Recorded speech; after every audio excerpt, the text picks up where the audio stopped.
The Queen's coffin arrives in Edinburgh as Scotland mourns. The royal family will gather for ceremonies there before the coffin is flown to London on Tuesday. The Queen will lie in state there starting on Wednesday. Crowds lined the route from Balmoral to bid farewell to their Queen.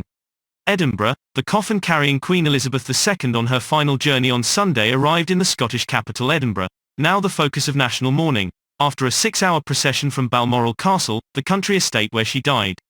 A huge crowd lined central Edinburgh's Royal Mile to catch a glimpse of the hearse as it made its way slowly to its first destination, the Palace of Holyrood House, the royal residence in the Scottish capital, where the Queen's coffin will remain overnight. Local people, visitors and tourists thronged the city's main streets under grey clouds to pay their respects to a monarch who had a deep affinity for Scotland. There was some applause as the convoy of 7 vehicles, led by a motorcycle outrider, drove through central Edinburgh, though the mood was respectful and generally sombre.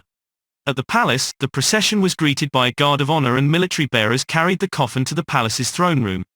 The oak coffin, draped in a royal standard, began its journey by being carried by 6 gamekeepers from the ballroom at the Balmoral estate, where the Queen spent her summer vacations and for which she had a deep and long affection.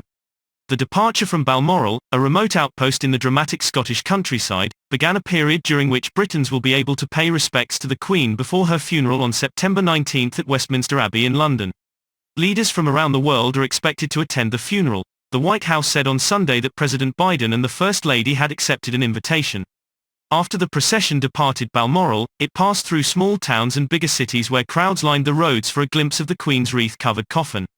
In Ballater, a few bystanders threw flowers in the path of the vehicles as the town paid its silent and sombre tribute.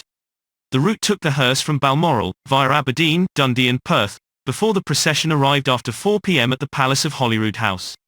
That the Queen's final days were spent at Balmoral underscored her close ties to Scotland, which, for 2 days, will be the central point of national mourning. Members of the royal family are expected to accompany the coffin on Monday morning, when it is to be moved along the Royal Mile to nearby St. Giles's Cathedral. There, after a religious service, the Queen's coffin will rest to allow people to pay their respects. On Tuesday, it will be flown to London, where there will be more opportunities for Britons to bid farewell to their monarch before her funeral.